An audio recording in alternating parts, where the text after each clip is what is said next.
Well, Happy New Year, everybody. It is a new year, and I mentioned that during my presentation or in the invite that I'm just going to kind of make this more of a summary. I went through a pretty extensive presentation about a year ago. So I will review just a few things here about the program if there's newbies that want to get more interested in it. By the way, our submission started for the 2023 started on January 1st, and we're sitting here on January 3rd, and we have 2 more days of submissions, and we're in excess of 20% more submissions this year than we had last year. So I'm very happy. My target was to get to 20% growth. And so I think we've achieved that, and who knows where we'll end up. But we still have 2 days, and as most of you know, a lot of times we tend to push things off to the last minute. So I think we still could have a considerable submittals yet that come in. But I'm thrilled. When I set the program up and did a vision and mission statement a year and a half ago, one of my visions in this program, understanding what it offered ham radio operators, particularly those that were interested in DXing, is I saw no reason why we couldn't double or triple the program in 2 to 3 years. So that's still something I wish to do, and so we're on our way. We had a 46% increase from 2021 to 22, and we're at 20% now, and who knows? I'd love to come in at 40. I don't think we'll get there, but anyway, that's where we are. So let me get started here, and I can say, as actually I said last year, the DX Marathon program is the fastest growing ham radio DX program in the world today, and like I said, we hope to keep that going. For those of you that need a little bit of a review, I've got just a couple slides up front here. And what is the DX Marathon program? Well, it's not a contest. We don't call it a contest. We call it a program. A marathon is a long race, a long foot race, dating way back to the Greeks. And the DX Marathon program is a DX program. It allows you to work DX, but it's not over a weekend or it's not in a month. It's over the entire year. So if you've got a radio and you've got a license and if you've got an antenna and you're fortunate enough to be breathing air and living today when we're in wonderful cycle 25, DX is something that is at your fingertips. I've heard some remarkable stories already of radio operators this year with rather austere equipment setups working DX all over the world. Propagation associated with Cycle 25 has been phenomenal, and it's really brought a lot of excitement back into DXing. So it's a program that starts on January 1. And as at your leisure during the course of the year, you work DX and you record it in your logging program, or we have people that still use paper logs. And at the end of the year, you sum them up and you submit them to us, and we score them and we do some validation, and you get your score, and you can kind of do it just to compare yourself, your own personal best from year to year, like I still do. I don't need any more trophies and I don't need any more certificates. I just do it to see how I'm doing from year to year in chasing DX. It's a great excuse to get on the air. It's just a little bit of a motivation. As I said, you can make it a competitive thing. We have a number. When we get through our scoring process this year, I think we're going to have some amazing competitive scores. I've seen some of them already on the submittals, and you know, Cycle 25 is alive and well. That's all I can say. But it's enabling a lot of people to really compete on those high scores. So you can use it as a competitive contest if you wish. We strive to keep the rules very, very simple.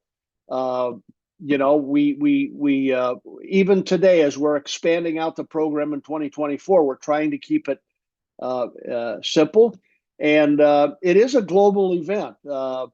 My last calculation is about 33% of our entries are from the US and Canada, and about 67% are the rest of the world. So we have participants through all 40 zones. Okay. I showed you this last year, but really nothing has changed. We've got a 7-member board of directors that provides governance for the program, and I kept on 2 amazing stakeholders in this program. Bob Loker, who originally created the program back in 2005, or I shouldn't say create, he reinstituted the program back in 2005 with CQ Magazine. And then John Sweeney, who just retired from the program, I took over from him about a year ago. And John, for 17 years, single-handedly managed this program. And he still is an amazing guy. He still helps us. We bounce things off of him, and he's a tremendous resource for him. The real meat and potatoes of the program that make it go is these people here. I had one change. I had a couple hats on, but I was able to find the fella who many of you know. He's a very, very seasoned DXer, and also has a lot of skill sets in the IT area. But his name is Joe Subic, W4TV. I added him to our administrative staff as a data analysis and reports manager, but we've got a rules and compliance manager, Doug, W4OX. We've got a communications manager, K2CIB, who happens to be my partner in our remote station down here. John does a tremendous amount of work in keeping the web page helpful hints up to date. And I'll talk about that in a second. Sebastian, who has a genius IT manager, he just developed the new submission tool, and I'll talk about that in a little bit. And Larry, retired IBMer, he's done all the new coding for the brand new scoring system we have, which we will use this year. It's a automated system. It's a much higher level. And anyway, I've got a phenomenal team. We're all volunteers, but there's a lot of horsepower in that team. Okay, why participate? Like I said, out of the 2.5 million hams around the world, I don't know how many are DXers, but I would argue that probably half of them or maybe more. So there's some correlation between ham radio and DXing. So it really should offer something for many, many hams.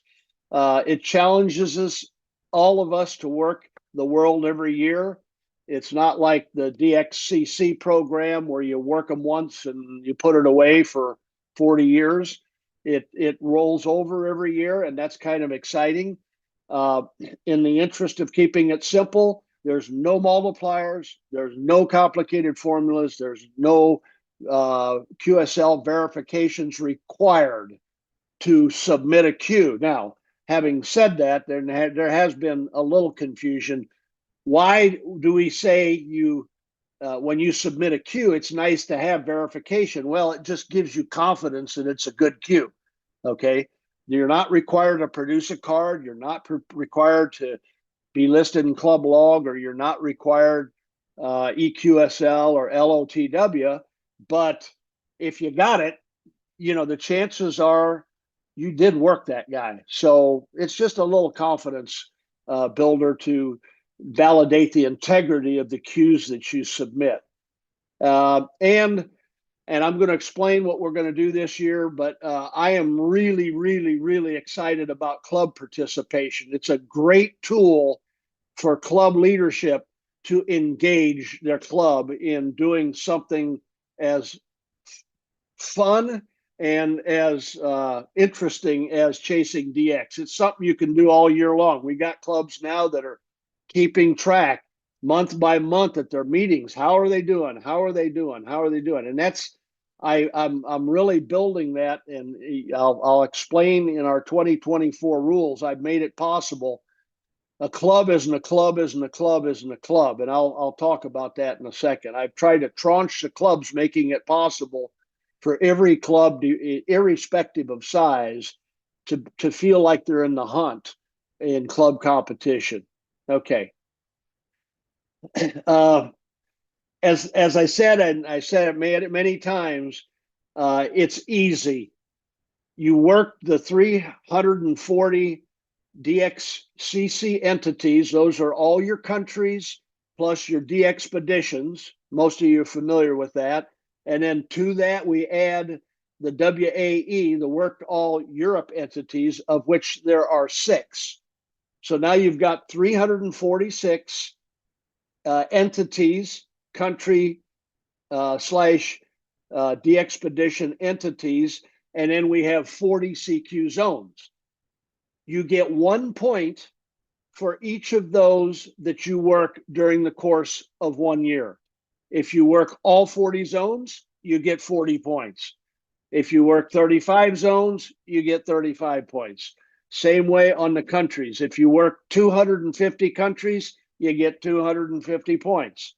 You can work them on any band or any mode, or, as I'll explain in a second, if you really want to focus on a single band or a single mode, you can do that too. And you can compare yourself against others throughout the world that are doing the same thing.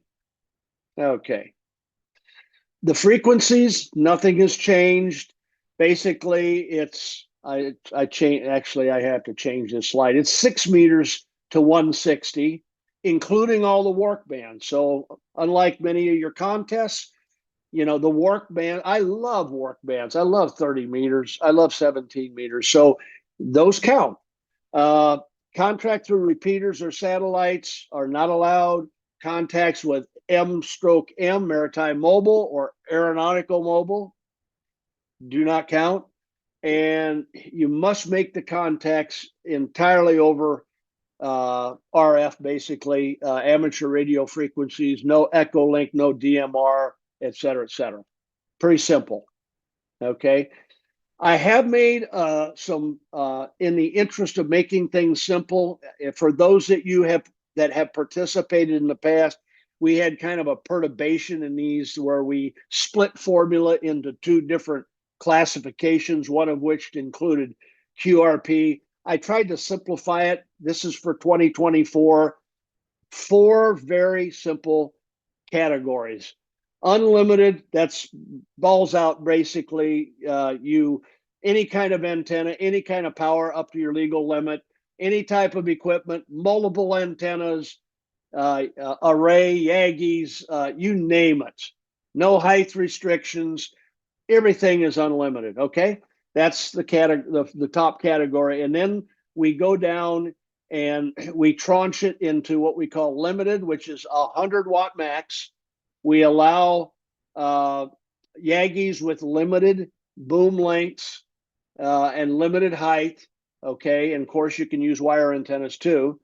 Then we have the formula. If you use a wire antenna, you probably want to be in the formula. If you use an array antenna and you don't have a linear amplifier, you want to be in the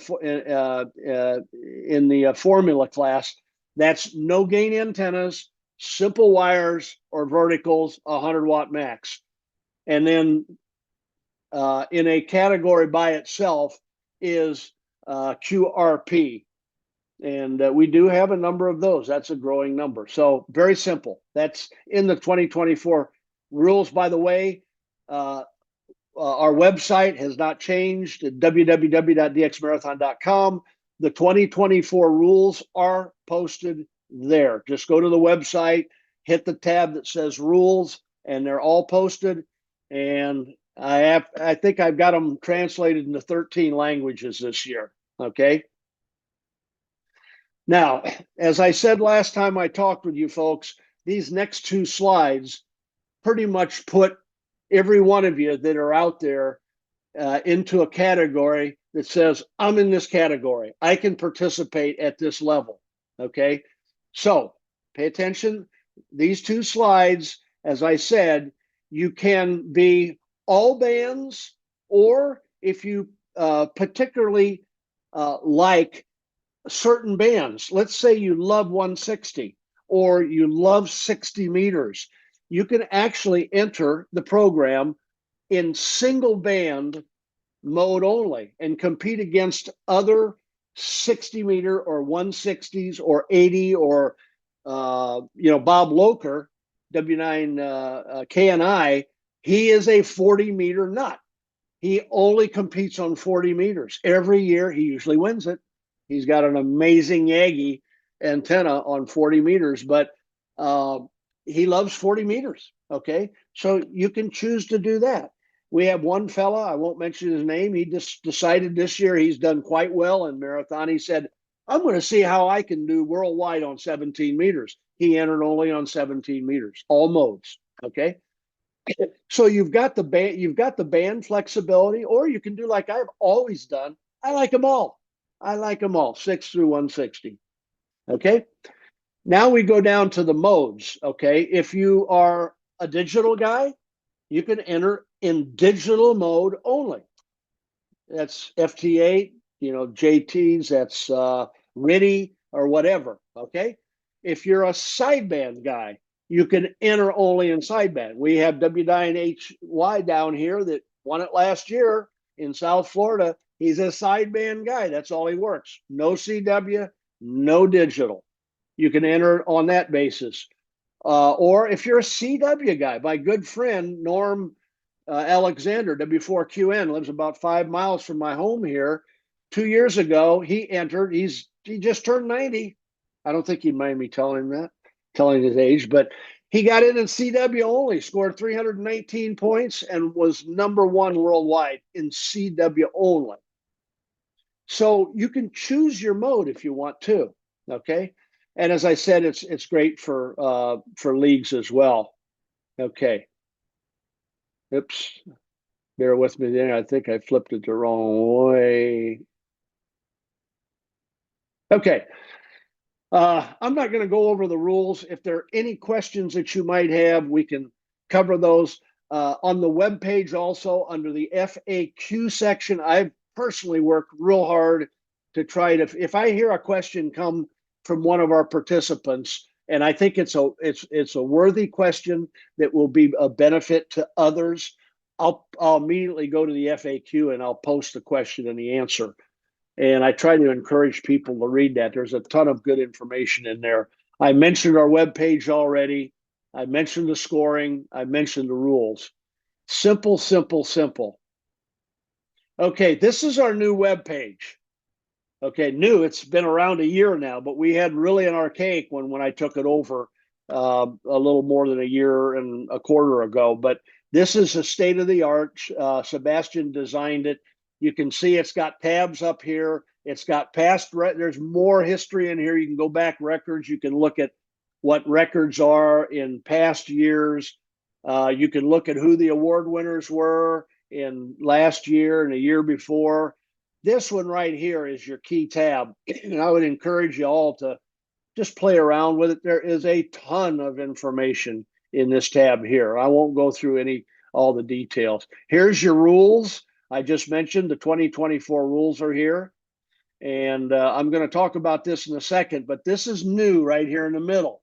We have changed our submission process to hopefully make it easier for our users, and it's certainly going to make it easier for us.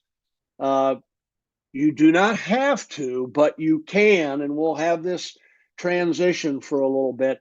You remember, for those of you that participated, you created an ADIF file, and then you went through some gymnastics, either through the 81C tool or through DX Labs or through whatever logging program you might use to convert that into an ADIF file, and then eventually an Excel spreadsheet, and you actually input the Excel spreadsheet into our home page, basically. Well, what we're trying to do is get rid of the Excel spreadsheet. It's cumbersome to do. It, by the way, I don't know if you all realize this, but you know how long Excel's been around? Excel was developed in 2003. It's been around for 20 years. It's a pretty old spreadsheet. I'm not saying it's not good. I use it all the time, but we just don't need it. So anyway, we've had accolades. We beta tested this tool starting around Thanksgiving, and it's pretty amazing. I'm going to talk about that in a second. Okay, let me skip this one. Verification I wanted to touch on also, because it always is an area of concern, maybe, and maybe of misunderstanding. Our program basically is an honesty program. If you work a queue and you say you worked a queue, 99% of the people in our program, that's what happens. Okay. So in order to protect the integrity of our program and to protect those who are playing by the rules, we do some verification checks. It's not 100%, but we'll run logs through, and we've really automated this now. And we'll do some comparisons against claim queues that some of our participants have versus verified, club log or other resources we're able to. I have people sending me logs, the expedition logs. We dump those into our machines and we do comparisons that way. And so when you turn in your scores from January 1st to January 5th, we call that your claimed score. That is your claimed score. That's what you claim to have worked during the last 365 days. Then for the next month or month and a half, we take that claim score and we run it through some tests, and then that software spits out some disconnects. And what we do then is, if there's a disconnect, if there's a pirate listed that you thought was a good call, or if there's a broken call, you put a 0 in and it should have been an O, or vice versa, it'll spit those out, and we will deduct 1 point for that.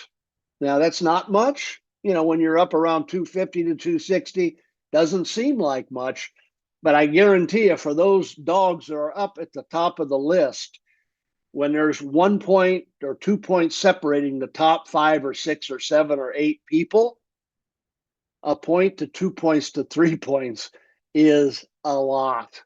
Okay, so these folks take it seriously. We take it seriously. Our objective is to reduce the number of errors that are made. I still make errors. Even up in the last year, I made errors. Just, sometimes you get a zone that's not right. So the onus of the integrity of your logs is directly on your shoulders. And that's why what we do is we encourage all of our participants, check and double check your logs. And now with our new tool, you could actually submit in November or October. And if you add, you can add any time. The one that's kept is the last one you enter. So you shouldn't have a big rush between January 1st and January 5th like we used to do. So it's going to give you a lot more time. And we expect our error rates to come down as a result of that. These are some of our plaques. I've got sponsors. I have needs. We've expanded our 2024 program. I do have some needs for additional sponsors if there's clubs out there, or for individuals. It's $100 for 1 year. You get your name as a sponsor on the plaque, and you're on the website, and it's a nice publicity thing. So I can use some help in that area, if you're so inclined, just get a hold of me. And then we issue over 120 certificates as well for recognitions. And those don't cost us a thing. Well, they cost us paper and that kind of thing. Which brings me up to one point. It's the only time I'll mention it. We get no funding from CQ Magazine. We never have. And all of those people I showed you that are running the program are volunteers. Anything that costs us running the program, we pull out of our own pockets. So what I'm trying to do is build just a little bit of working capital. So on our website down at the bottom, if you're so inclined, we actually have a way now where you can make a small contribution, a small donation, which is tax deductible to the DX Marathon program. If you're so inclined, we would appreciate that. Gives us a little working capital so that if we need something, we'll have a little bit of funds to pay for it. We're not dipping into our own pockets. So anyway, enough on that. And I'm not going to go through that. Sunspots, I'm just going to mention our program has always been healthy. The Sunspot Cycle is the great equalizer in our program. If the sunspots ain't ticking, propagation ain't ticking, and scores just tend to go down. But we're all playing on the same level playing field, which is kind of neat. Well, I'm here to tell you, Cycle 25, oh my goodness, especially on the 10, 12, 15 meter bands, our queues are huge, way up, and it's come in like a lion, and we don't know what it's going to do, but we know it's going to be around. If history is any predictor of the future, this cycle is going to be around for another 4 or 5 years minimum, and it should be even getting better than what it was this year. So if you're contemplating playing around with our program, now is the time to do it. It's fun. I took this off a presentation, but it's kind of busy. I'm not going to speak to it here.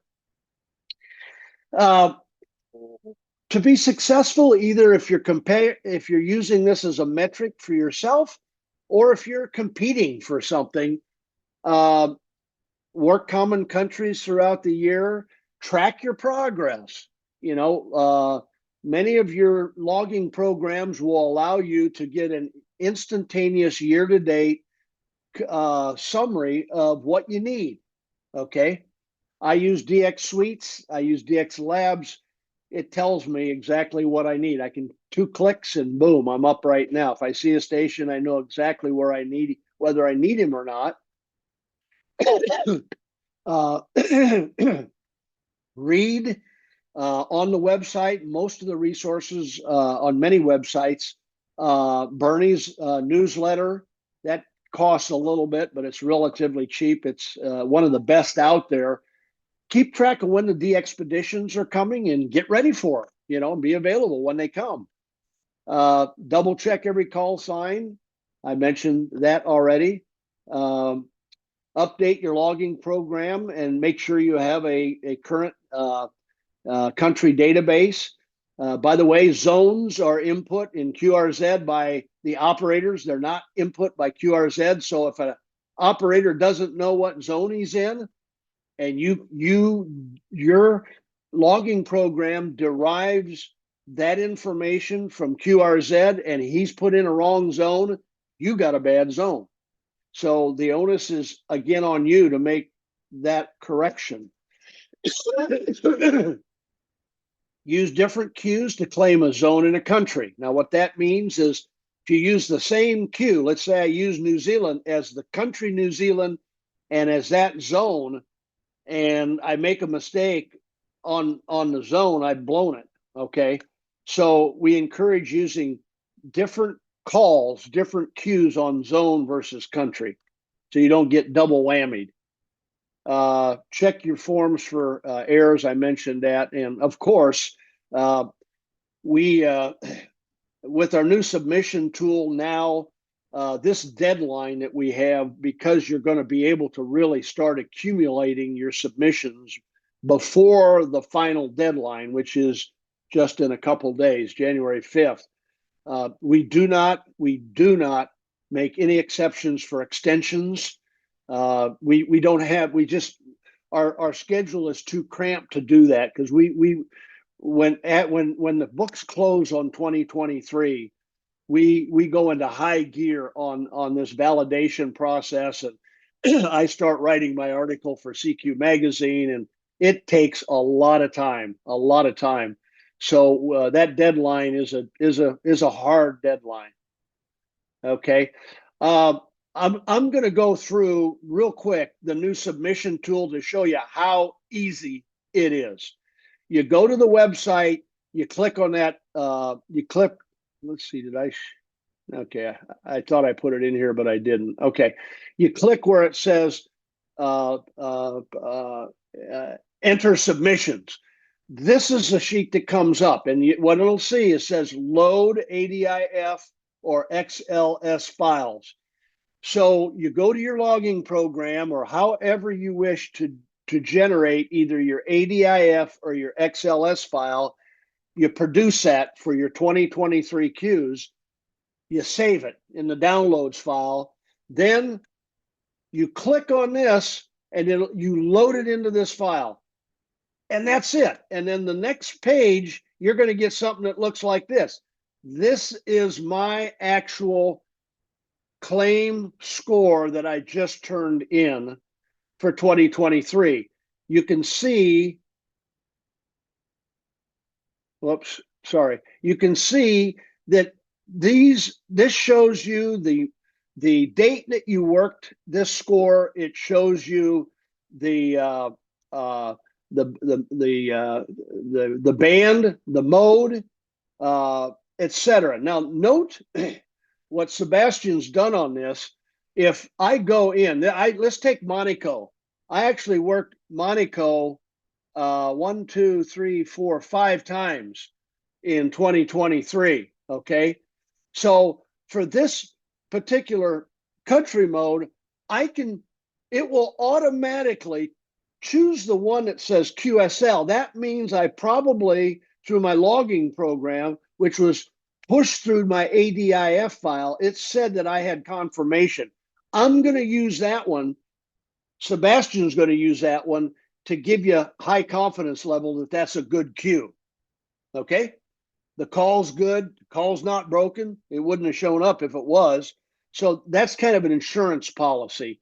But I can select, if I didn't want to use that, I could select any one of these queues as my primary if I wish. Same way with zones. I'm sorry. If you go up here and you click the zones, you're going to get this output. This has all 40 zones, and it'll tell you which call you're using. Same thing. In zone 1, I had 10 choices. Central and North America, of course, I've got a lot there, but West Indies, down into Caribbean, I worked actually 134 entities that qualified for zone 8. So I got that one covered. So anyway, this is kind of how, I won't dwell on this, but this is how, this is sort of how it works. It's a beautiful, we've had tremendous feedback from our users on this. We've also had people that don't like it, and not for good reason, but it is what it is. I've been around long enough that folks get used to doing things one way and they don't like to change. Okay. So I understand that. And I often tell folks that, and John told me this, we have never rejected an entry because somebody was incapable of producing a submission on their own. What that's saying is if we have somebody, if you give us a little bit of advance time, we will do the submission for you. So don't let that scare you away from the program. Okay? All right. I'm going to talk about 2024, and then I'm going to shut her down here. Okay. I mentioned the modifications in the categories. I made some modifications in the antenna definition within each one of those categories. If you can possibly imagine how many different antenna configurations there are in our hobby, it's mind-boggling. Okay, so we try to make a general description of what should be in each tranche, but somebody will come up and they'll say, well, what about this? And anyway, there'll still be questions, but I've tried to bring some further clarity in that. I believe the future of ham radio is heavily dependent on our youth. And so last year we had #1 youth plaque in the world. This year, I not only am keeping that, but I'm expanding it for each continent. The highest scoring youth will receive a very nice certificate as well. Okay, so that's been expanded. I have also, and these are overlays. That doesn't mean these groups can't participate head on head in any of the other categories. These are like above and beyond. Okay, I've got a YL overlay for the YLs out there.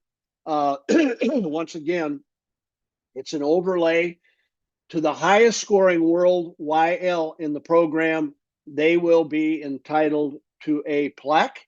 And then similarly, the top continent YLs will have a certificate. So those are really minor changes. This one is a big one. Okay, the next three are big. Club competition. I mentioned it earlier. I am really excited about clubs engaging members in the marathon program.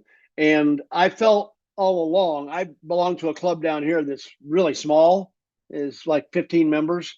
And for us to compete against a club that has 150 members, we're not on a level playing field. So what I did, and I won't go through the detail here, it's on the webpage on the 2024 rules.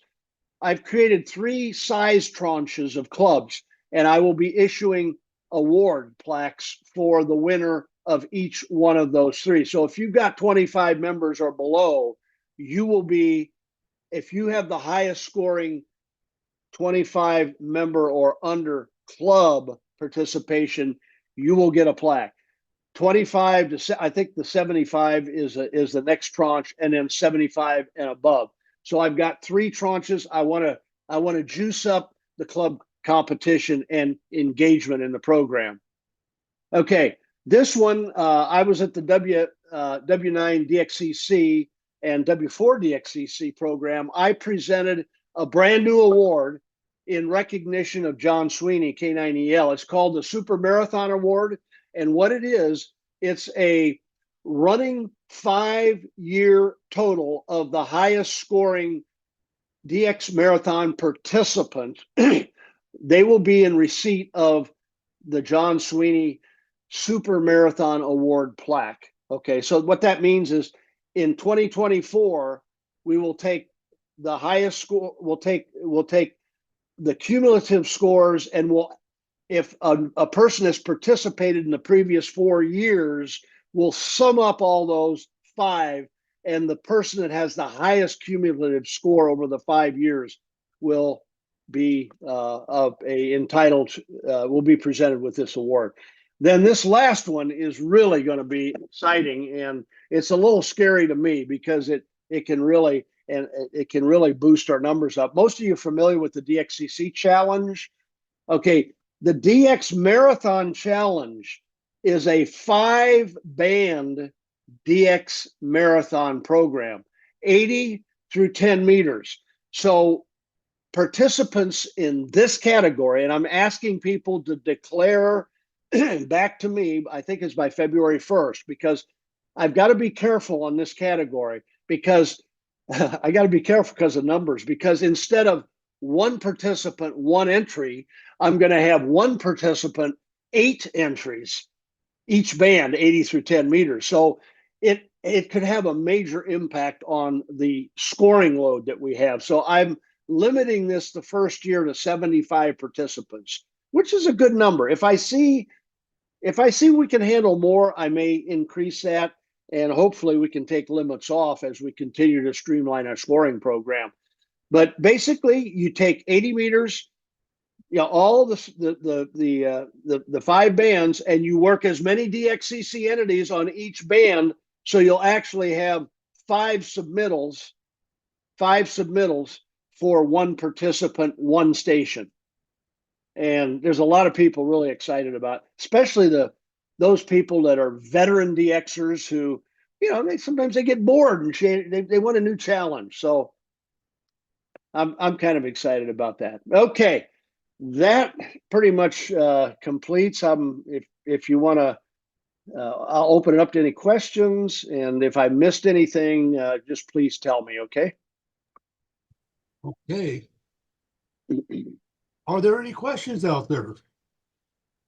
We're clear on the chat right now.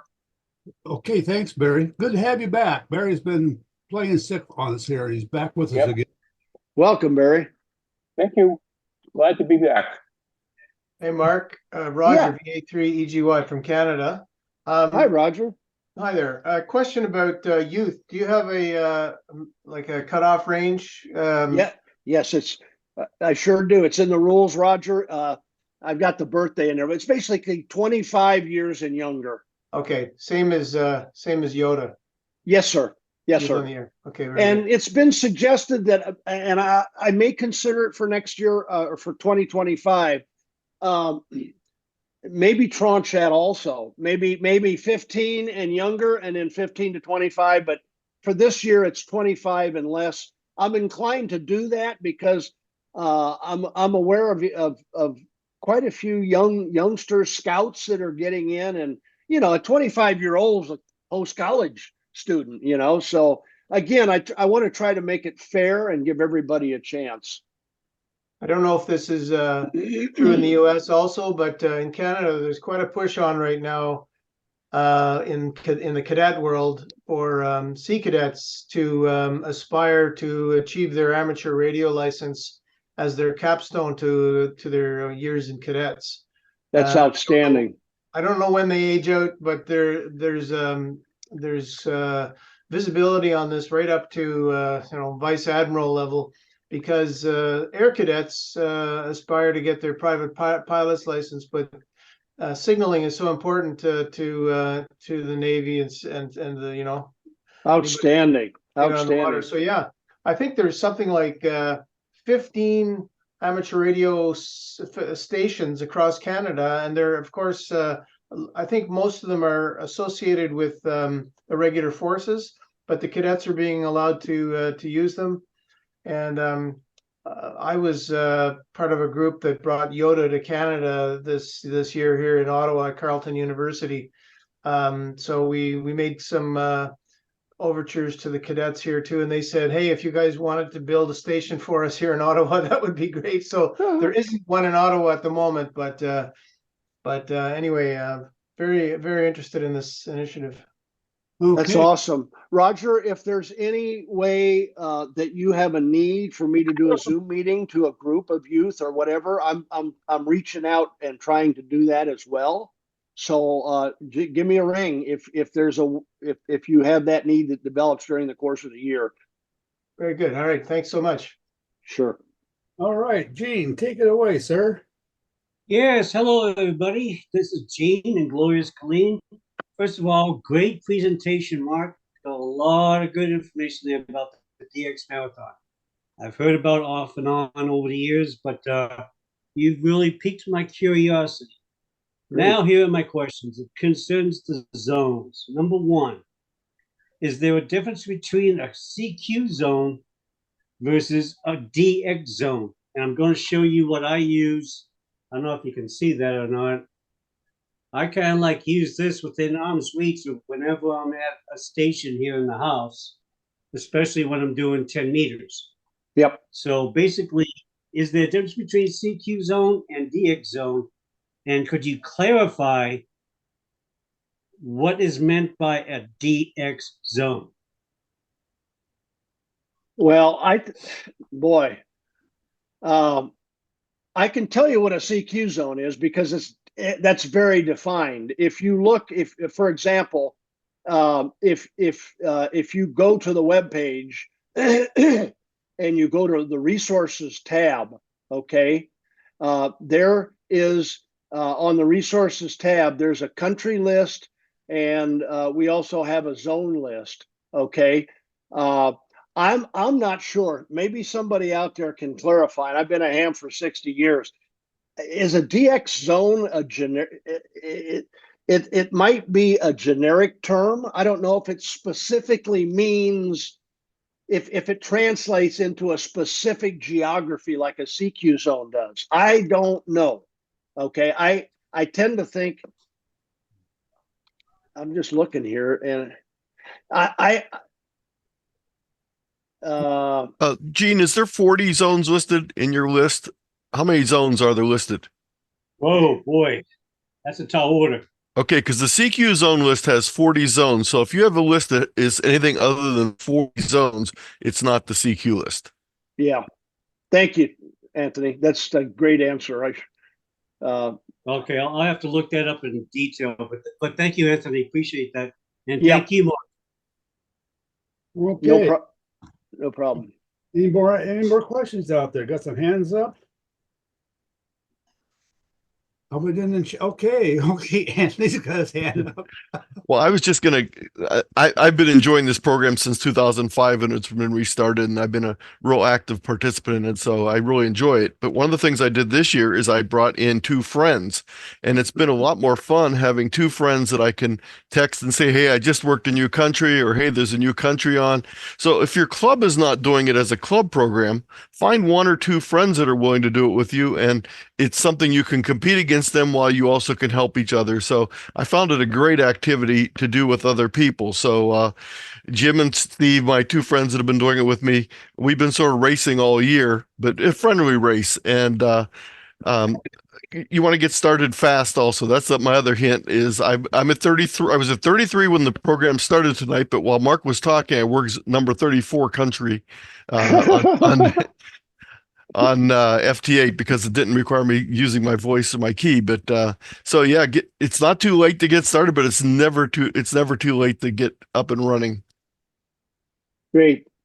Anthony, that's a great point. I myself am part of a Skype group here in South Florida. We've got there's probably 20 in the group, but there's about six to 8 that are very active. They're on every day. And I have that up and running all the time. And it's amazing the spots that you get from this group. These guys are pros and they don't miss a thing. And it is a lot of fun when you can do that and use those resources to spot. And the other thing I'd like to just piggyback on what Anthony said, he's got a jump start. But if you don't start this program until February 1st or March 1st, you can still do it. There's no start time. There's no sign up time. You just start doing it and anything that you've logged between January and the time that you sort of officially started, that all counts. It's whatever you work. When the clock turned, 0001 on January 1st, Zulu, and anything that you work counts towards your 2024 score. Very good. I might add at this point, everybody that's into this Zoom meeting right now, when we shut her down the meeting tonight and tomorrow night and so forth, I leave the session up. In other words, you can log back in and at any time and for an eyeball QSO or a group conversation or something. So if you want to participate, as this is suggested there, that's a good way of doing it. Okay, Gene, you got your hand up. Go ahead, sir. Let me unmute here. Okay, can you hear me? Yep. Okay. One last question. I always have one last question. Okay, some clarification on what is not allowed. We are not allowed All-Star, Echolink, and or WinLink. Is that correct? That is correct, Gene. Even WinLink? Yeah. Well, WinLink. Yes.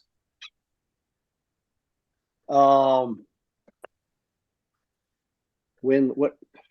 I'm not familiar with WinLink. No, WinLink is a messaging system, and it can use internet connectivity also. So these are all direct contacts. That's the whole thing. It has to be a direct contact via RF. RF. All right. Thanks, Anthony. Appreciate that. Sorry to confuse you there, Mark. That's okay.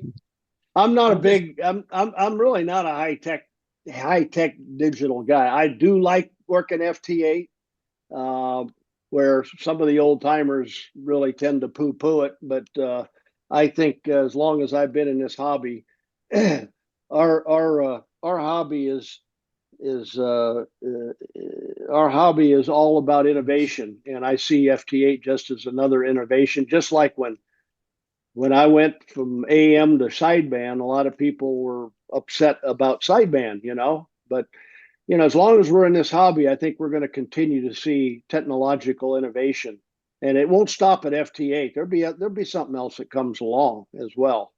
So anyway. Yeah. All right, well, thank you, Mark. Thank you, Anthony, for the input. Okay, Barry, how we doing? We're good in chat. Everybody is saying thank you for a great presentation. It has been a good one. Really appreciate this, Mark. Well, I thank the RATPAC, and I just love the exposure that you've given me. I appreciate it very much. And I did right around 60 Zoom meetings, and I think hopefully my challenge is to get the word out, because as I visit clubs, I'm still amazed at how many even veterans that are not aware of the DX Marathon program. And so my plan this year will be to continue. I got a lot of help through the section managers pushing down through their clubs, the ARRL section managers, and my objective is to again do as many or more Zoom meetings. I'm trying. I did a couple international, but I'm really light in international compared to what I did domestically in U.S. and Canada. But I'm available anytime. If any of the participants here are people that play this back through the RATPAC venue, if you need a presenter on the marathon program, write me an email, wc3w@dxmarathon.com, and I guarantee I'll do it for you. Well, good. And if they're all as good as this one, they're in for a treat. Thank you so much. Happy New Year, folks. Good DXing.